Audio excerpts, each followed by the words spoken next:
Zimbabwe সফর শেষ হয়েছে বাংলাদেশের। কোনো দ্বিধা ছাড়াই বলা যায় প্রত্যাশা অনুযায়ী খেলতে পারেনি বাংলাদেশ। একমাত্র টেস্টে হারতে হয়েছে জিম্বাবুয়ের কাছে ইনিংস ব্যবধানে, আবার ওয়ানডে সিরিজটাও হাত থেকে গেছে 2-1 ব্যবধানে। যদিও 2-1 ব্যবধানে জিতেছে বাংলাদেশ টি-20 সিরিজটা, তবে ব্যাটারদের ব্যর্থতা ছিল চোখে পড়ার মতো। সকল ব্যাটারদের ব্যর্থতার মাঝে ভিন্ন চিত্র তানজিদ হাসান তামিমকে ঘিরে। বাকি ব্যাটারদের ব্যাট না হাসলেও হেসেছে তামিমের ব্যাট। পুরো জিম্বাবুয়ে সফরে 300 থেকে মাত্র 1 রান কম করেছেন তিনি, অর্থাৎ 299 রান এসেছে তানজিদ হাসান তামিমের ব্যাট থেকে। একমাত্র টেস্টে স্কোয়াডে থাকলেও একাদশে ছিলেন না তানজিদ তামিম, ফলে সেই টেস্টে মাঠে নামা হয়নি তার। ওয়ানডে সিরিজের প্রথম ম্যাচেও নিজেকে মেরে ধরতে পারেননি তিনি। একটি 4 হাঁকিয়ে মাত্র 6 বলে 8 রান করে সাজঘরে ফিরতে হয়েছিল প্রথম ওয়ানডেতে তানজিদ হাসান তামিমকে।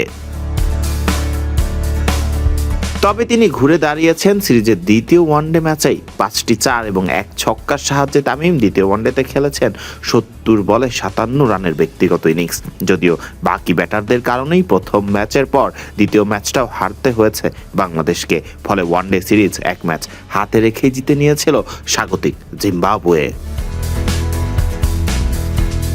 তৃতীয় ম্যাচে হোয়াইট ওয়াশের লজ্জা এড়ানোই ছিল বাংলাদেশের একমাত্র লক্ষ্য। সেই ম্যাচে তামিম খেলেন 101 বলে 94 রানের ইনিংস। অল্পের জন্য মিস করেছেন এই ওপেনার সেঞ্চুরি। সেই ইনিংস খেলতে তামিম হাঁকান 8টি 4 এবং 3টি ছক্কা। সেই ম্যাচ অবশ্য জিতে যায় বাংলাদেশ। হোয়াইট ওয়াশের লজ্জা থেকে রেহাই পায় টাইগাররা।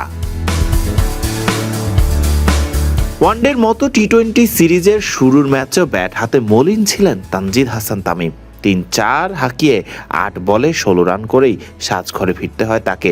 হার দিয়েই টি-20 সিরিজটা সেদিন শুরু করেছিল বাংলাদেশ। তবে দ্বিতীয় টি-20তেই ছন্দে ফিরেন তানজিদ হাসান তামিম, খেলেন 44 বলে 58 রানের ইনিংস। আর এই ইনিংস খেলতে সেই ম্যাচে তিনি হাঁকান 6টি 4 এবং 2টি ছক্কা। ম্যাচের ফলাফল আসে টাইগারদের পক্ষে।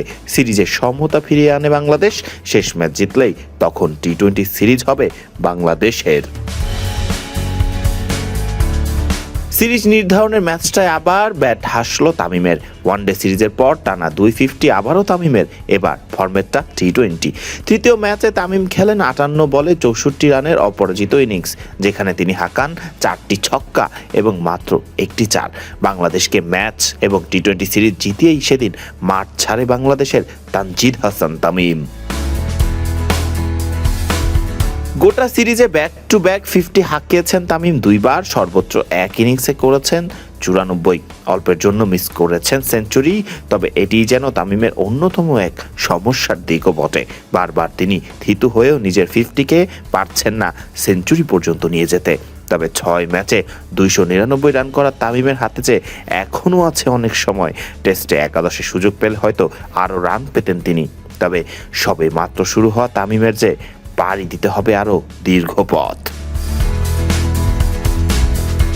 ফারদিন রহমান সকাল, বিডি ক্রিক টাইম।